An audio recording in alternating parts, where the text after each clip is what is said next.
My first electric vehicle, I bought it as a petrol car, and I converted it to electric about 10 years ago. My second electric vehicle is the scooter, which was made as an electric scooter but was broken when I bought it, so I had to repair it. So my third electric vehicle is the Lotus. So it was converted to electric by someone else. I bought it as a broken project and it's under construction, so I'm repairing it. As I say, I've been in and around electric vehicles for a little while, either as a constructor, but more recently, or more intensely, is the Treasurer Electric Vehicle Association. The Electric Vehicle Association started in 1973. It's not a profit organisation, and it's really, we are EV builders, owners, business owners, lobbyists and advocates for electric vehicles. So dedicated to switching Australia's transport to electric as soon as possible. So when I was thinking about this presentation, I went back and had a little bit of a look at the why of electric vehicles historically.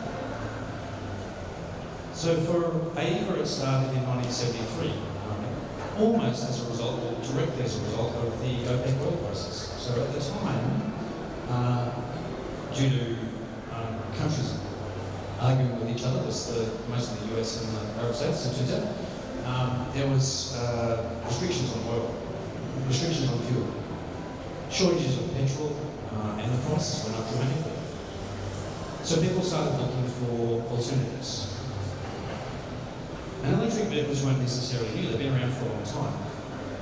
In fact, they were more popular than petrol vehicles in the early days. Petrol vehicles became more popular after that, they overtook electric vehicles. But in 1973, there weren't an awful lot of options. And they weren't really compelling either. The technology just wasn't really there. So next, in preparation, I'm going to ask our members about why they converted electric vehicles, why they're interested in electric vehicles. So for me, with the scooter, it was the cost. So it cost me about $7.50 a week to look after, manage, maintain my electric scooter, and that's completely everything from insurance to fuel to the whole lot. With Anthony's 121, he converted his car about 10, 15 years ago. He does 40,000 kilometres with his EV. It's probably the most cost-effective electric vehicle out there and uses it every day. So what that comes down to is two things: cheap to run and maintain, and we're both interested in reducing our carbon footprint. Other people in the club have got different reasons. These are just some examples as I meet up a little while back. But basically, they're unique vehicles, they're interesting vehicles. They're vehicles that people wanted to convert, wanted to keep for the long term. The Starion, as an example, or the VW Beetle, there's quite a few VW Beetles out there now, because they're interesting cars, and people want them to live on. But there's also the challenge of building an electric vehicle. For me, the reason I got started was really performance, and these two, at their time, were the fastest electric vehicles, the fastest road-going electric vehicle in the case of the Willoughby of its time. And that's really what got me started with electric vehicles. So those are the builders. But what about the owners? Because they're part of our association as well. So for most owners, it comes down to the cheap to run and maintain. They perform well. As I pointed out, it's probably a Tesla owner because they perform well. Better for the environment and energy security, which is interesting because that goes right back to the beginning of electric vehicles. You put all of that together, looking at our poll, looking at our history, looking at Electric Vehicle Association, looking at why we own electric vehicles. It's cheap to run and maintain, unique and interesting vehicles, whether they're something that you made or something that you bought. Performance, energy security, and they're better for the environment. But why is this important? Because it's kind of interesting with us tinkering away in the garage, and that is my garage.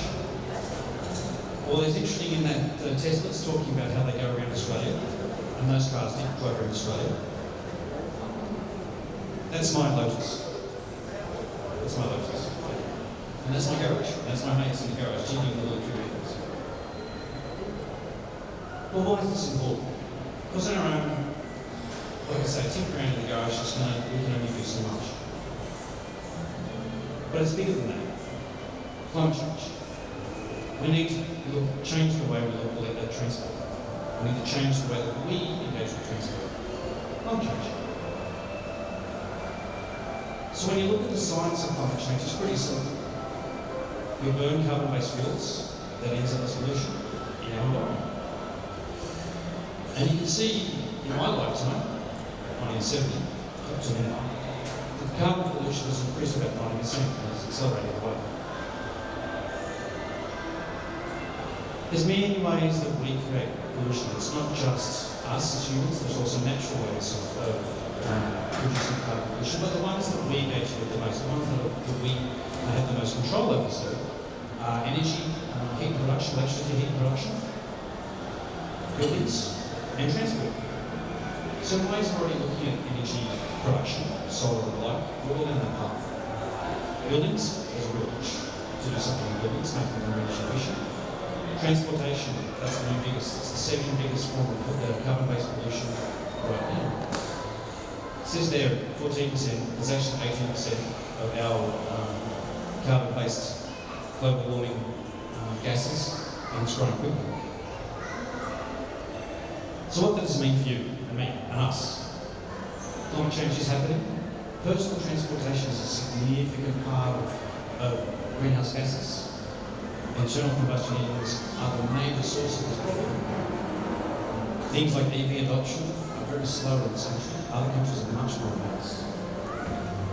But we can all be part of we all have to be part of the transport in the future. We all have to think about transport in the future and how we use transport. We personally can choose the most efficient transport possible. In my case, that'll be electric vehicle. It might not be for everyone, but for me, it's an electric vehicle. And these are the ones that have been around for the last couple of years.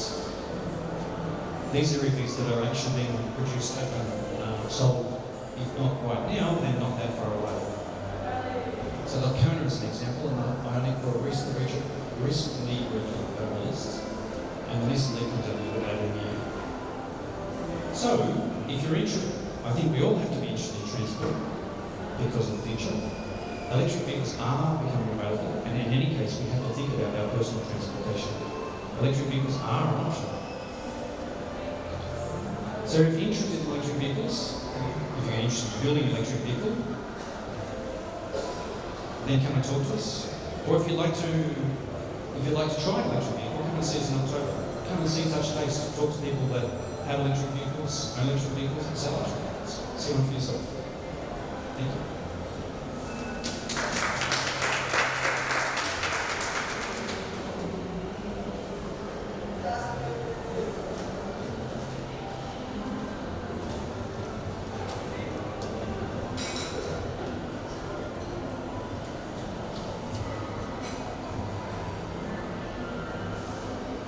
Great.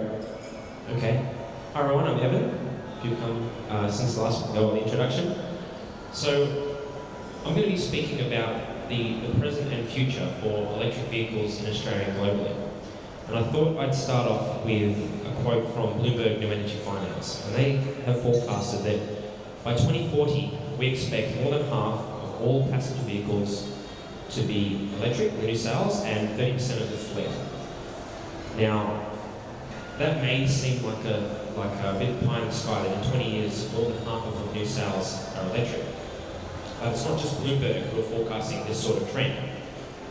BP, Exxon, and the OPEC companies can see it happening as well. Now, they might disagree on the exact time frame, but it's absolutely clear that petrol is coming to an end, and it's just a matter of time. So the transition is happening. So Bloomberg estimates about 500 million EVs on the road by 2040, and the OPEC companies can see about 300 million in a few years later. And what that's driven by is that the cost of electric cars are falling, and they'll fall below the price of an equivalent internal combustion engine, and then it's really a fait accompli that people are going to transition to electric. These are all of the electric vehicles, actually this is just a snapshot, of all of the vehicles that are available today around the world. Every automotive manufacturer in the world is producing some sort of electric car. Now you might not see them driving around here, because as Michael introduced, Australia's a bit of a laggard when it comes to transitioning to electric. But every major manufacturer from every part of the world, we've got Chrysler, Cadillac, the US automakers, we've got Volkswagen, Chevrolet, Mitsubishi, BMW, Toyota, they're all investing heavily in a transition to electric. Just this week, Toyota, which is the largest manufacturer of vehicles in the world, has announced by 2025 all of their range will have some sort of electric example, including Hilux, the CHV, they're all transitioning to electric. So this is happening, whether we participate or not, this is happening around the world. Now I've put this snapshot in here. China last year did 1 million electric vehicles. So Australia sold 1 million vehicles in total last year, and China did 1 million electric. So we're kind of insignificant compared to the transition that's happening around us. So 1 million light vehicles in China. This is the city of Shenzhen. They have 21,000 electric taxis, which is 99% of their fleet. All powered with electricity. No motor at all, other than the electric motor that's in there. Now, whichever forecast you look at, whether it's Bloomberg or OPEC, all of the forecasts about 10 years earlier are that heavy vehicles, buses in particular, are going electric much sooner. Much sooner. This is Shenzhen again. That's the buses queued up, ready for the daily service. There are 21,000 electric buses in Shenzhen for a city of 13 million people. And they finished that transition in 2017. So it's not 2040. Last year, or 2 years ago now, Shenzhen went all electric for their bus fleet. 16,000 electric buses. London are trialling 70 electric buses. Los Angeles some cities have already transitioned totally to electric buses. If you go to the ACT in Canberra, they're trialling 2 and they're expecting 40 more over the next 12 months. And if you've been to the airport in either Sydney or Brisbane, that fleet is electric already because it's just cheaper. It's just cheaper to own and operate an electric vehicle. Other things that are happening is there's a company in Victoria that are doing conversions of heavy vehicles, and they're an excellent business case. About 4 years, an electric garbage truck or truck pays for itself. So this is being driven for a number of reasons, but mainly financial. So the following countries have announced the ban of internal combustion engine vehicles. Norway and the Netherlands, you will not be able to buy a petrol car in 2025. India, would you believe, and Denmark have announced by 2030. The UK, which has right-hand drive, so naturally we're going to get the influence of the UK, as well as France have announced in 2040. Anyone care to guess when Australia will ban the sale of the internal combustion engine? The truth is, it probably doesn't matter whether we decide to ban it or not, because it's going to be forced upon us for all these countries that are doing it, as I've already introduced. Now, in Australia, you can buy or order, at least, these vehicles. As Michael mentioned, there are 2 Hyundais. The new Nissan Leaf, there is the old Nissan Leaf, of course, but the new Nissan Leaf is forthcoming. Renault Zoe, in fact, Willoughby City Council, they have a Renault Kangoo, all-electric Renault Kangoo that's in the library. The BMW i3, which is the vehicle that I drive. The Jaguar I-Pace has been released, and Tesla have, of course, 3 models, the S, the X, and the E3, I should say. Now, there are a number of reasons to go electric. The primary one is cost. So, petrol costs between $1.20 and $1.60 a litre, depending on the time of day. And electric is anywhere from 30 cents to free. So, for example, Willoughby Council, just out the front here in Anderson Street, have just put in an electric car charger, and it's free to use, at least for the time being, as well as there are 3 on the roof of Albert Street car park. There are 3 electric car chargers, and they've been free for the last 5 years.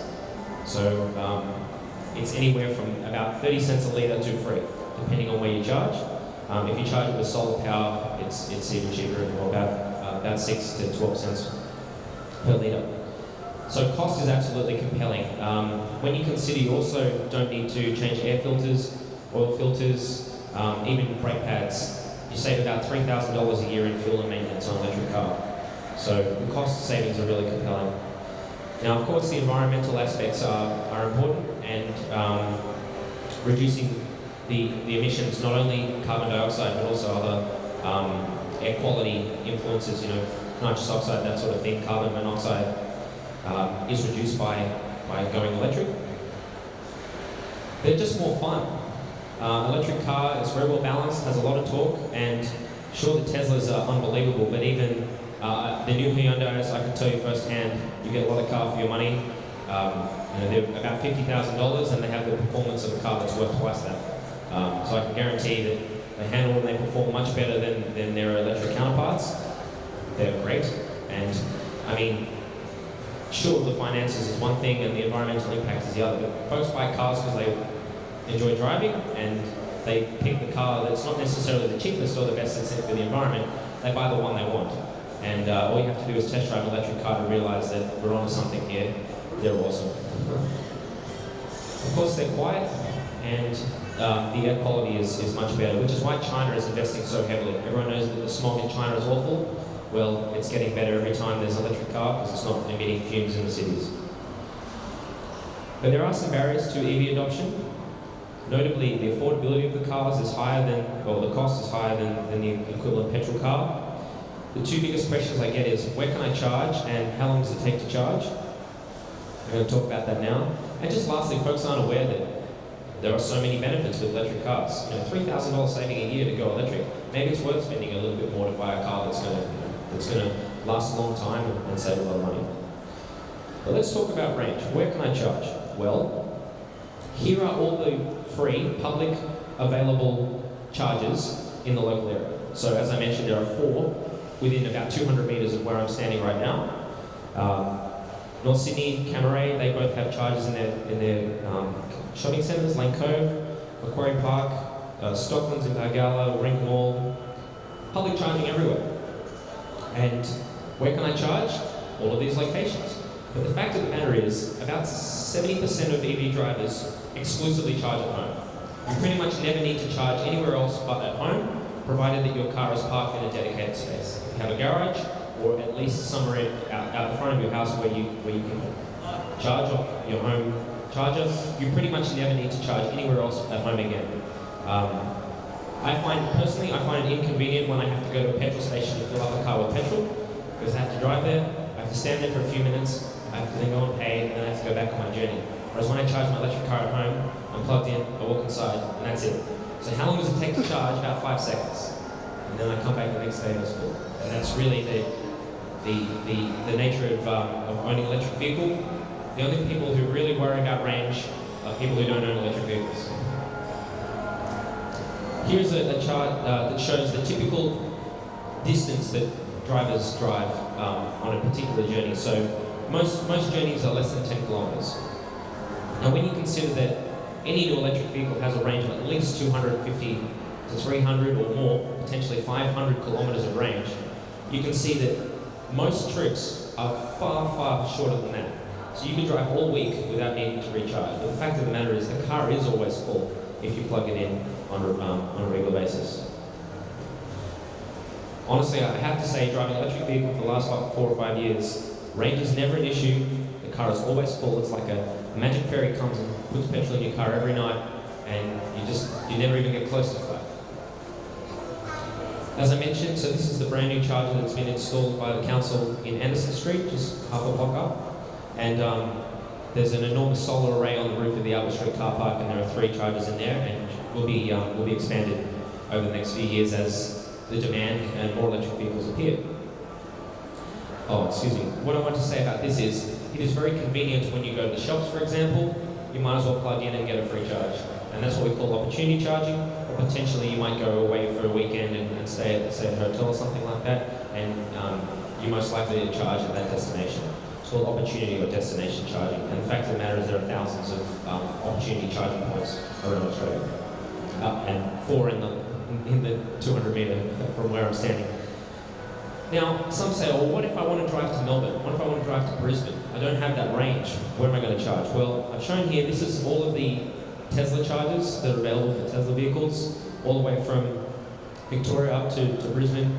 On all the major routes, you can plug in. And folks say, well, it still takes 20-30 minutes to charge. That's too long. I want to get going. Well, the fact is, this picture I've taken here is in Gundagai, behind the service station and the Olivers and the KFC. You simply plug in, you go and have some lunch after driving 3 or 4 hours, and you come back and the car's been waiting for you for 10 or 20 minutes while you've waited. So it's extremely easy if you're driving Tesla, but NRMA have just put in equivalent charges in similar towns. So if you want to drive from Victoria to Brisbane, the NRMA have got publicly available charging for their members, or you can pay per use. As before, you simply plug in, you go and have a break, and usually the car is charged in between 10 to 20 minutes. You're ready to get on your journey if required. And lastly, there's a much faster charging network that's going in between Adelaide, Melbourne, Sydney and Brisbane, and that's run by ChargeFox, and you can get a recharge about 6 minutes there. So really that's not even enough time to get out of the car, go to the toilet, come back. Your car is ready to go. So as opposed to waiting to pay at the petrol station, you plug in, you go and have a break, maybe some lunch because you've been driving all day, and your car's ready to go again. So this sort of driving is extremely easy. I find it even more convenient than driving a petrol car. Yeah, so where can I charge is really that easy. So fortunately, early adopters who've been doing this for a while has meant that this infrastructure is in for people who come next. So whilst a few years ago this was challenging, now pretty much anywhere along the coast, all the way to about Dubbo, Echuca, and down to Ballarat, anything east of that, it is extremely easy to drive electric. If you want to drive to Uluru, you can. It just takes a little bit more thinking.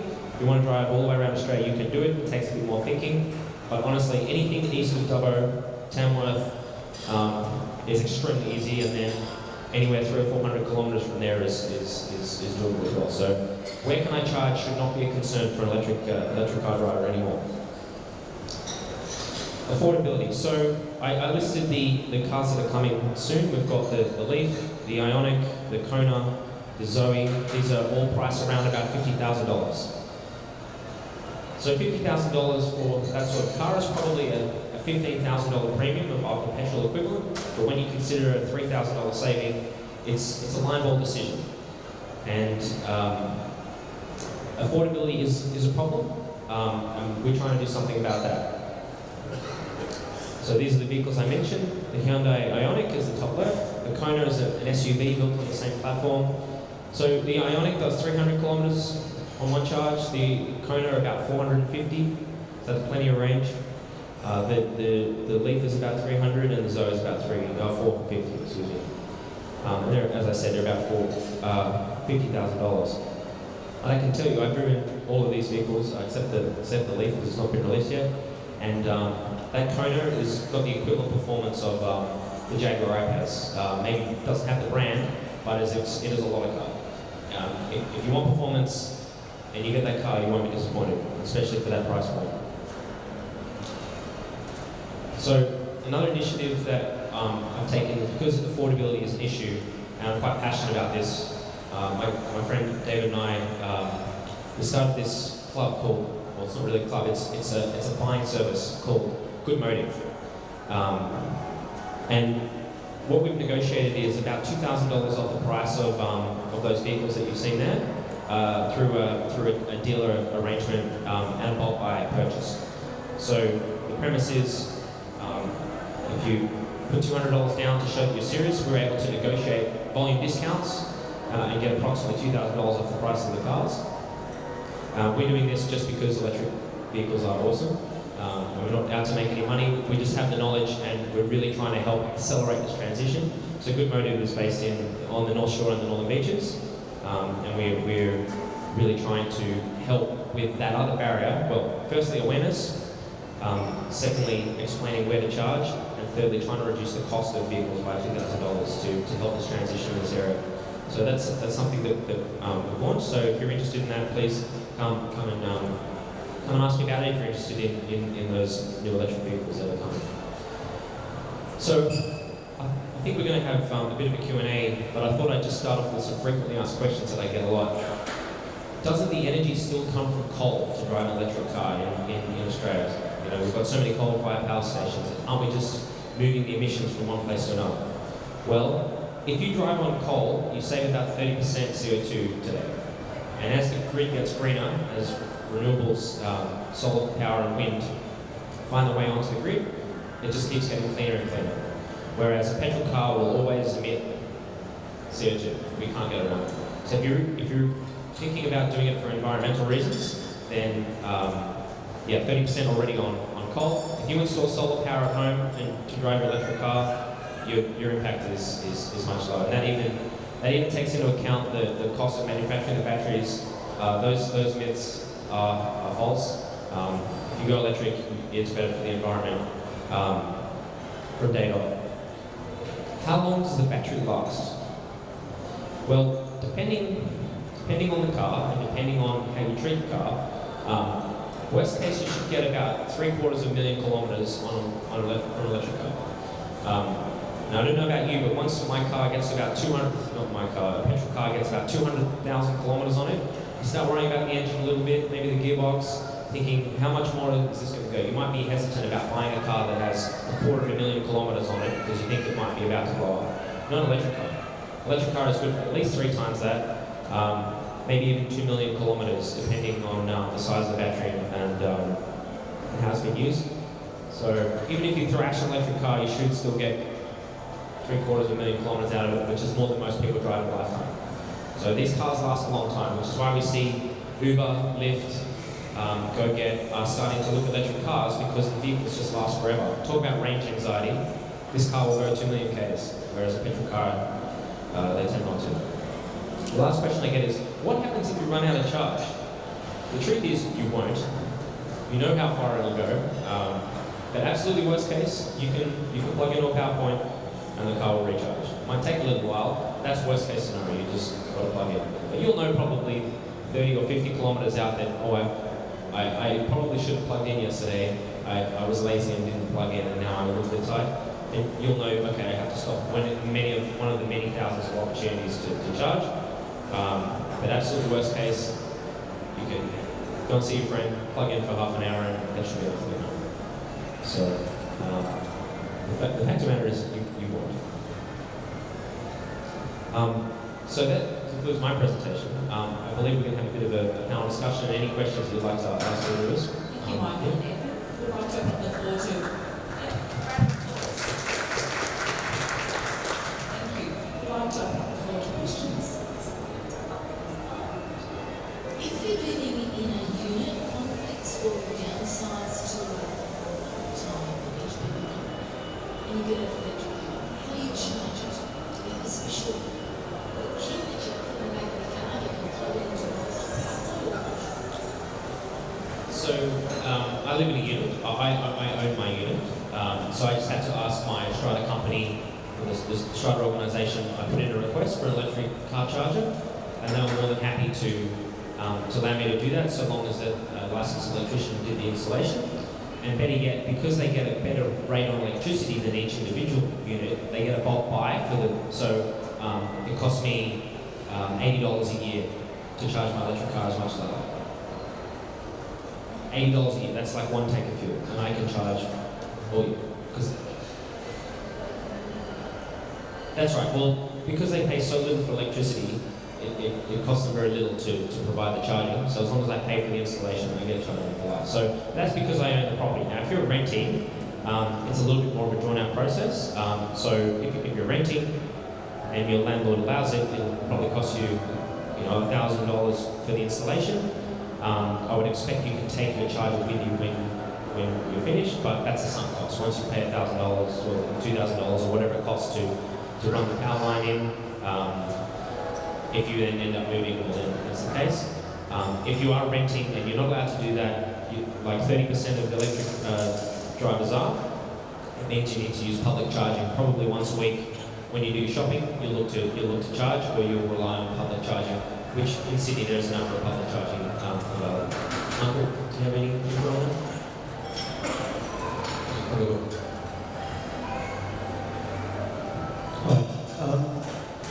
What is the cost of charging when you use the public charging stations around New South Wales? So depending on the charging network, it's free. So the Tesla is an example, or even NRMA. NRMA charging stations are free. for members and will be good for members for the life of the network. If you go to charge stations, the jet chargers or charge points and the like, they cost $20? yeah, $20 for a full charge? so roughly speaking, it's about 30 cents a litre equivalent. So it's much cheaper than the equivalent petrol. Got another question. I had a thought a couple of weeks ago about the total generating capacity of New South Wales power stations, right? There's 90,000 vehicles sold every year across Australia, 90,000 new cars sold. If every one of those cars was an electric vehicle, would the generating capacity of Australia's network, New South Wales network, actually go and cope with it? Have you done any calculation on that? Yeah, basically. You're right. If we replace every car in Australia right now, there would be a problem. But that's not possible. That's not going to happen. So it's going to be a staged approach, and there'll be a stage increase to the load on the network. But the thing is, when you look at how most people charge, myself and Evan as an example, we charge overnight. And if you look at the profile of energy generation and usage, there's a big peak at the end of the day, in the evening when we all get home, and there's a big dip overnight where we don't charge. So if we're sensible, as most people are, go home and charge at night, and there's a whole lot of accessible power overnight when 70-80% of people charge their electric vehicles available right now. No change to the network, no upgrades, nothing significant to do to the network, which just has to change over time, but right now we have the capability to charge electric vehicles. I'll just add to that, if you have solar power at home and you're charging from your solar power, your impact is zero. And that's the cheapest way to charge is directly from solar power. And the grid won't even notice if you're directly consuming your solar. As Michael's mentioned, the electricity grid in New South Wales is designed for the peak of summer where everyone's running their air conditioners flat out. And then for just about every other month, every time of the year, there's more than enough capacity. I've seen forecasts where electric vehicles lower the cost for the grid because it's better utilised. If you're pushing more energy over a year through the same poles and wires, then the average cost to everyone goes down. Think of it like New South Wales grid is like a 20-lane highway. It's really only full on a day like today where everyone's on a holiday. But in the middle of the night on a Sunday night, we've got more than enough capacity and we can charge everyone overnight, no problem on the network that we have. And the way that will be implemented is similar to an off-peak hot water. Your hot water tank charges up at night because that's where there's an extra capacity available, and you pay much less for electricity on your hot water circuit in parts of New South Wales that already exist for electric car charging. You can go on a hot water circuit. So this issue has certainly been identified as being managed, and I've even seen reports saying that electric cars will prop up coal for a little bit longer because that's more electrical demand. So a bit counterintuitive, but there are proponents for electric cars on both sides, both on the conservative and on the green side of things.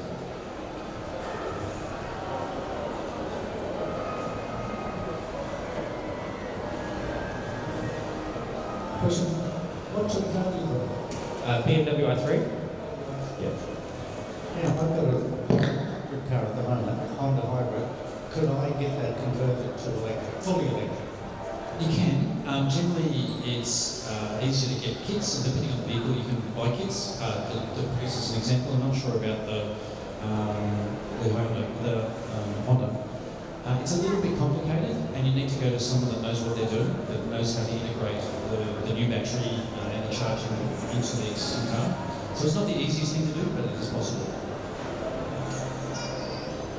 When they, sorry about all the questions, but when they quote the range of electric vehicles, 300k, 400k, whatever, does that include using the accessories in the vehicle as well, like the heater and the air conditioner and so on? Because one of the things that a friend of mine who just X is that one of the things that he really notices is that on a cold day, you've got the heater on, on a hot day, you've got the air conditioner on, and it really sucks the energy out of the battery. So the range of like 400k or 400k isn't exactly correct when you've got the other accessories, right? Even as simple as things like radios and so do these specs actually include some assumed consumption of those accessories in the car? I don't know. All of those statistics are based on the standard NIB driving cycle.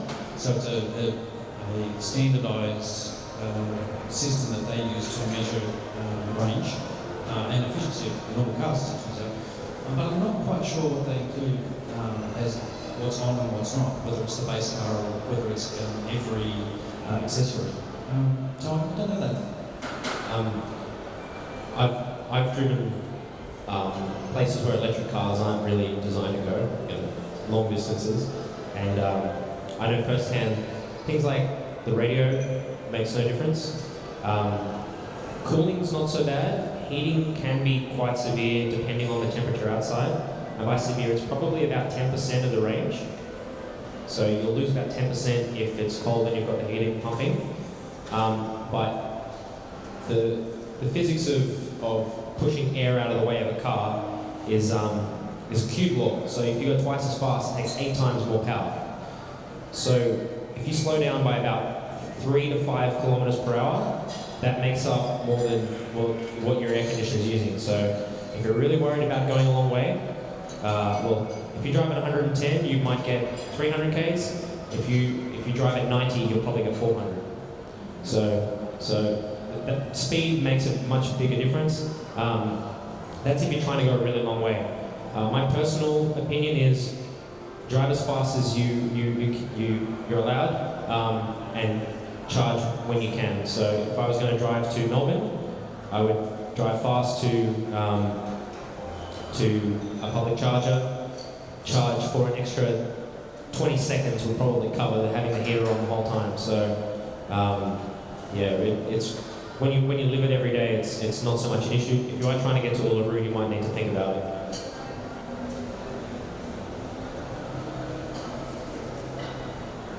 Questions? All right, thank you, Michael. Thank you for coming today. Thank you. It's been very interesting. Thank you.